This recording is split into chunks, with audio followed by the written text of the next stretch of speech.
Daryl, very good win, very good performance. Probably shouldn't have been as close as it ended up being, should it? Yeah, well, I feel like I haven't won so long on TV that I thought, oh God, this is coming back to bite me. But whenever I still had the throw and I wasn't panicking and wasn't snatching, I still felt like I was going to give myself the opportunity. Obviously, I think in the fifth set, well, they still had a chance. I can't remember what it was, but I had a chance before I did. But I think I had a 1-3-4 to leave 22-24. But yeah, no, I still felt confident that I could win the game from 2-all, even though it was his throw in that set. It must be amazing coming into this year's William Hill World Championship, not really being any great form, or certainly not getting results, and then to play like you did, particularly the first two sets.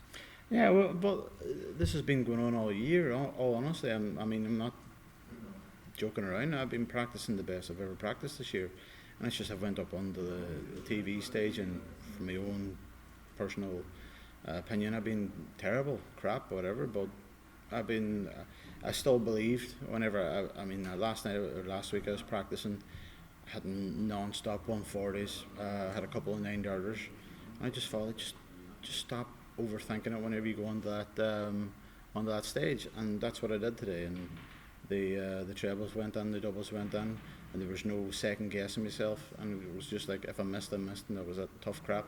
But yeah, no, I played well enough. I deserved to win that game. I was the better player, and even he had to throw in the last set, fifth set. I still came through easy enough.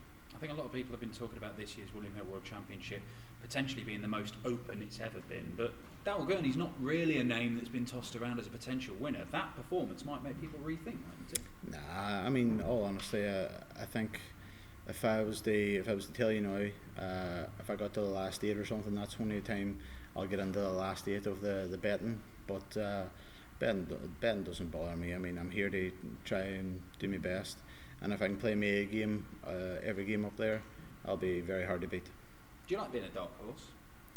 Well, I never ever consider myself a favourite, as you know. I mean, I think I was watching some game last night. I think I played Aspinall in the Pro Tour final somewhere, and Daryl says he'll never be the best player in the world, but he can beat the best players in the world, and that's just the same mentality. I feel like, I mean, I can beat anybody, but I'm not a Michael van Gerwen, I'm not a Gerwin Price. It's going to be Peter Wright that could be number one in the world. I'm not as consistent as them, but on a daily basis, one game a day, I can beat anybody. Chris Dobie coming up, he's a guy in a very similar position to you, where he comes into this having not won many games recently, and just one performance on that stage might have made people rethink and go, hang on, he's back to his best stuff. Yeah, no, yeah, I mean, the funny thing was, I only seen one game, and it was his. I think it was the third set, and it was 1-all, I think it was, and he was on 25, and he took it out, and then he just went 12 to win the set, and then he went 12, madness. I think he averaged 113 the next set, so no, fair play to him, because all honestly, I texted him after that, because it hasn't been an easy year for him and me, so yeah, no, I texted him to say well played, because they come from 2-0 down against Jeff Smith. It's no easy opponent. It was a game and a half, so fair play to him. But no, I mean, if I'm hoping I'm going to be in the same position Jeff was, on 2-0 up, but I'm going to try and close it out. So yeah, no, I expect a good game. There's going to be no easy games, but no, I'm going to go back now, and I'll be practicing every day like I have the last previous few weeks, and hopefully turn up and play even better instead of messing about, winning 3-0 instead of winning 3-2. Well played today, congrats. Cheers, Dan. Daryl, congratulations. What's the last few months been like for you? Obviously, you've touched on it there that it was your first win on TV for a while. You almost forgotten how to win.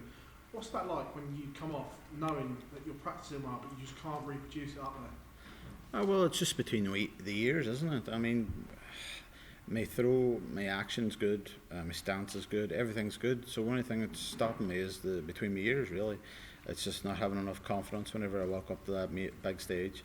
So I just thought to myself, and the best thing I did was the day I came in early, I threw on the stage before any other thrower came in. And I pulled my darts out of the case and went up onto the stage, didn't have a throw downstairs, and started hitting 140s, like fun up there. and I kind of put me in good spirits. But the throw downstairs, I couldn't hit a barn door, so the only thing that kept me going was I says I know I can hit the treble on the stage, but I was terrible downstairs in the practicing.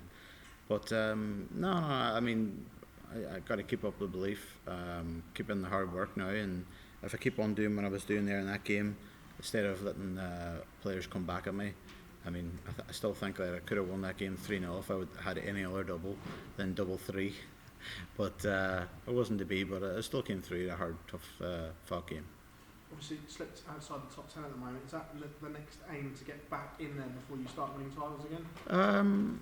No, I haven't got. I just one game at a time. Doesn't matter what tournament it is. I mean, I just feel like just keep up the hard work again. Keep on the dedication, the hard work, 2.5 hours a day, and get yourself back to where you were. I mean, obviously, for me, it's a wee bit harder because there's no crowd, so there's less thought process. Whenever it's quiet out there and you know the audio is going in the background, you're still, I mean, between your ears is still going. No, I mean, I can't wait the crowd comes back. I mean, I was buzzing whenever I heard that there was going to be 1,000 people here, and then obviously, and I think a day before I came here, then that went down the drain. So very disappointed. But I just thought to myself, just get your finger out of your arse and get on with it. And I mean, everybody else is in the same boat. Everybody else that likes a crowd and they're still going up there and performing. It's about time you did. You played with no crowd, obviously at Milton Keynes and Coventry, but they're quite small in comparison to there. What's that like in comparison? Because it's quite a big open space, isn't it? And can you hear everything rattling around still? Yeah, but it's kind of whenever you're doing them, you're kind of expecting it. No, I kind of way you're kind of used to it then after a couple of weeks. But no, I just thought here, just get on with it and don't be worrying if there's other stuff going on in the background. If somebody's closed the door or something like that, just get on with it. Just be more aggressive and stop thinking about what could go wrong. And just make it happen. And as I say on the interview there, if the audio boy, I hope I don't meet him because he's whenever I'm thrown for the game, that's one dart to the double. I'm hoping that he does the audio as an I've missed. Well, my third dart, not my second dart. So when I've gone to the third dart and snatched it, as I said before, I probably threw like a Richie Burnett, Jockey Wilson dart. Daryl, pleasure as always, mate. Thank you very much. Cheers, Phil. Daryl, do you think in some aspects of the game you've maybe had to relearn how to win on stage? No, you can't really learn that. It's all about giving yourself the opportunity and then taking that opportunity.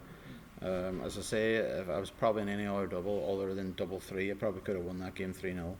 But yeah, it just wasn't to be. But no, I still had the belief. Whenever he came back and won that, I just thought, that's the third set. That was his throw anyway. So the next set, just make it worth your while because it's your throw. And then he broke me straight off and stuff like this. But I still felt confident. Probably before I would have started rushing and pulling and wouldn't have played as well.